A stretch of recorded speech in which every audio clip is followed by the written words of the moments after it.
Dr. Billy Graham já levou a mensagem de esperança em Jesus Cristo para o maior número de pessoas em toda a história. Mais de 210 milhões de pessoas em 185 países ao redor do mundo foram tocadas pela mensagem do Dr. Billy Graham. Por mais de 60 anos, ele vem fazendo com que milhares de pessoas entreguem suas vidas a Jesus. Dos povos de países mais remotos da África ao coração de Nova York, tanto para grandes chefes de Estado como para os povos mais humildes e necessitados. Hoje, o Dr. Graham compartilha conosco a mensagem de esperança em Jesus Cristo.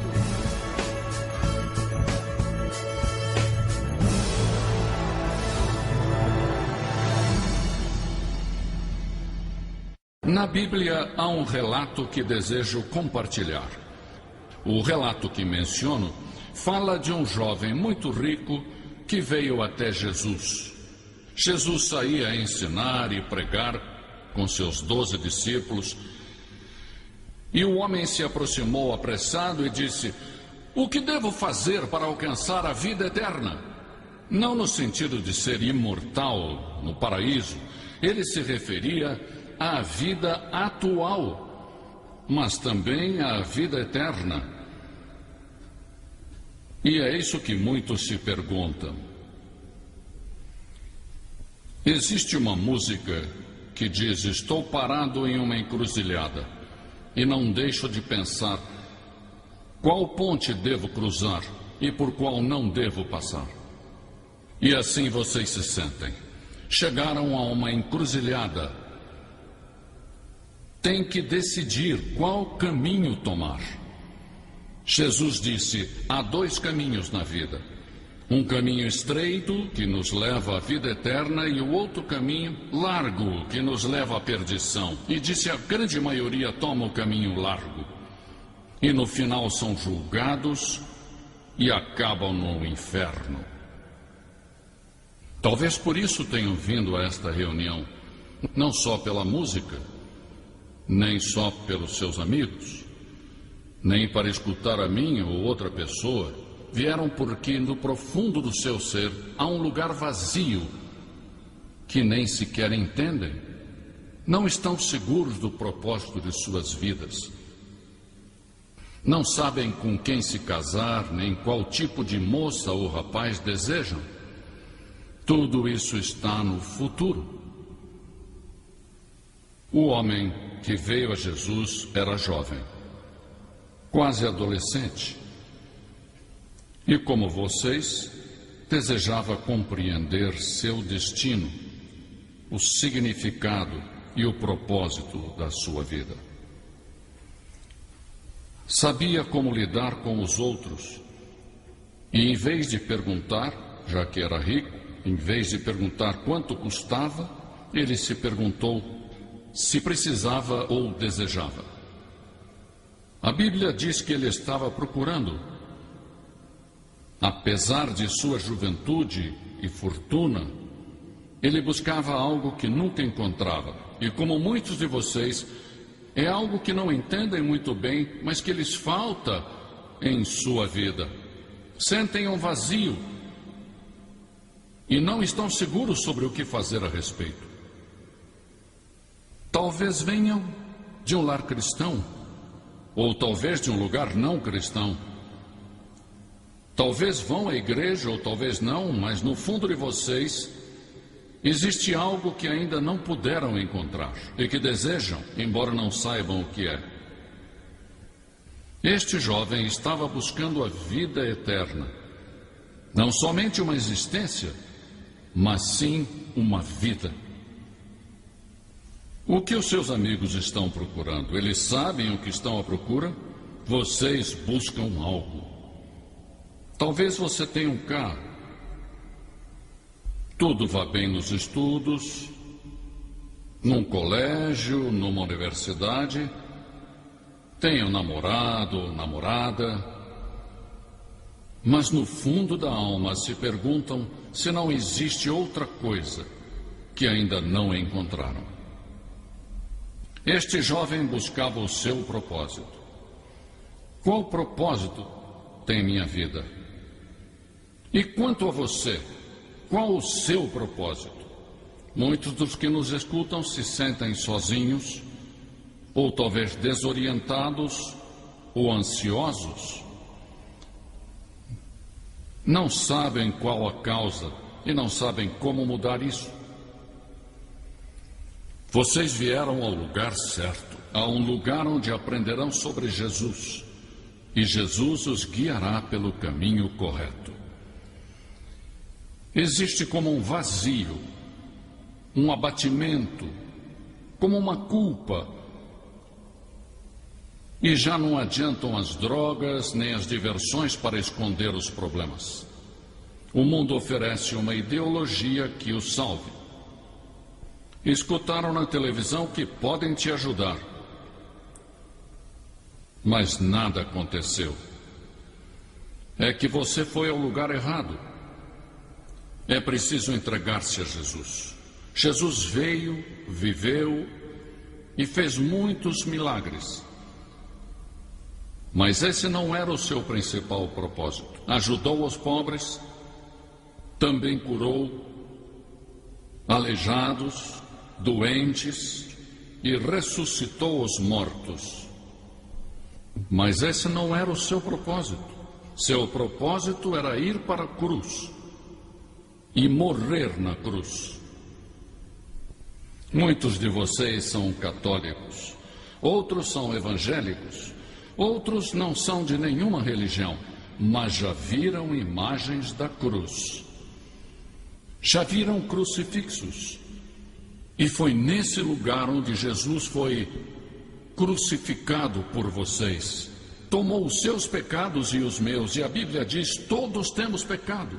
O que é pecado? Pecar é violar a lei moral de Deus, violar os 10 mandamentos. A Bíblia diz, quem quebra um mandamento, quebra todos. Eu os quebrei. Sou um pecador. A Bíblia diz, o resultado do pecado é a morte. Morte eterna. É terminar no inferno. É isso que eu mereço. Eu pequei. Violei a lei de Deus. Que necessito fazer? A Bíblia indica que devo me arrepender. O primeiro sermão de Jesus fala sobre o arrependimento. Que significa isso? Significa dar a volta, transformar sua mente, mudar a direção em que vamos.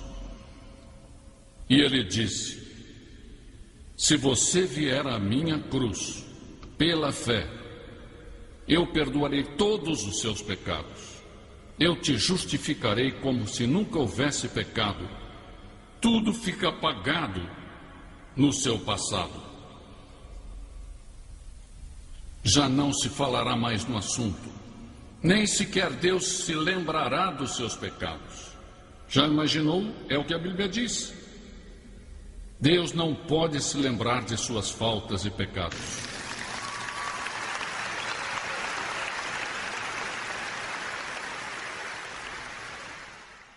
O jovem falou com a pessoa certa, disse, que devo fazer para ter a vida eterna?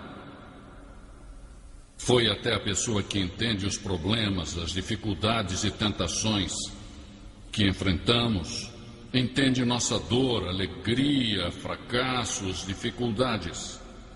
Ele morreu na cruz, mas a Bíblia diz que ressuscitou e que é um Cristo vivo.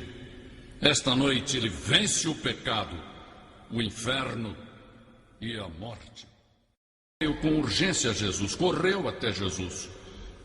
E é possível que alguns de vocês hoje corram até Jesus e mudem suas vidas. O rapaz chegou em um bom momento, pois ainda era jovem. A Bíblia diz que com a idade o coração se endurece, se torna duro e mais duro. Lembra-te do teu Criador nos dias da tua mocidade, diz a Bíblia. Muitos servos de Deus iniciaram suas vidas de fé quando eram jovens. José era jovem quando se tornou o primeiro-ministro do Egito. E um dos grandes homens da Bíblia, Moisés, era muito jovem quando rejeitou o trono do Egito. Era herdeiro do trono do império mais poderoso do mundo. E ele quis identificar-se com o povo de Deus que era escravo. Davi era jovem quando matou um urso e um leão com suas próprias mãos. Matou Golias somente atirando uma pedra. Ele cuidava de ovelhas. E depois se converteu em um grande rei. Esther era só uma jovem quando, baseada na firmeza da fé, arriscou sua vida para salvar o seu povo da destruição. Venha Jesus nesta noite. Agora mesmo, não deixe para amanhã ou outra hora. Você diz, eu sou membro de uma igreja. Eu vou aos domingos. Ele não fala disso. Você pode ser membro de todas as igrejas, mas não o prepara para encontrar-se com Deus. Não significa que seus pecados tenham sido perdoados.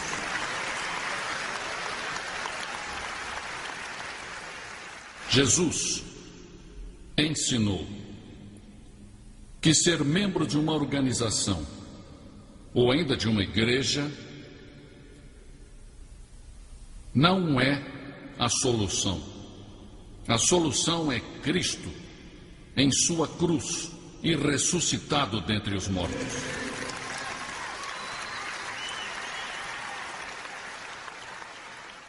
E esse jovem disse, que devo fazer?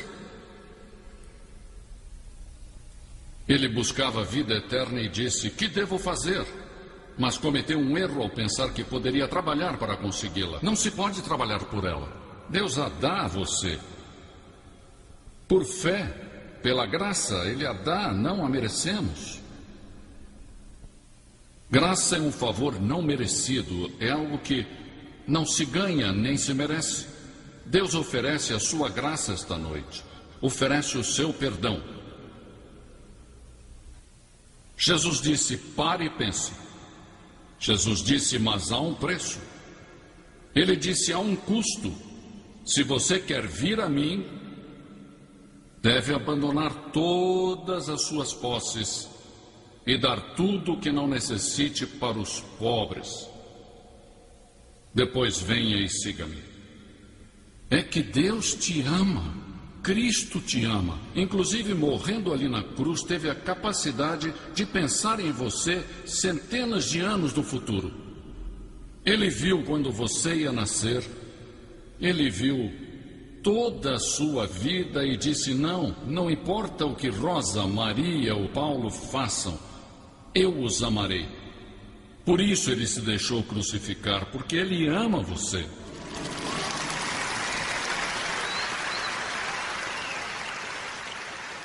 Ele não ama as pessoas pela cor da sua pele, pelo lugar onde vivem, ou por seu estudo. Ele ama porque você é um ser humano criado à sua imagem e é potencialmente um filho de Deus perante Deus. Todos somos iguais diante de Deus. Deus não olha a cor da nossa pele. Somos iguais. E chegamos à cruz, e ao chegarmos à cruz, somos iguais. Ele não olha e diz, você é africano, brasileiro, oriental, se é branco, é europeu. Não. Esta noite, Jesus olha para você e diz, eu amo você. Eu amo você.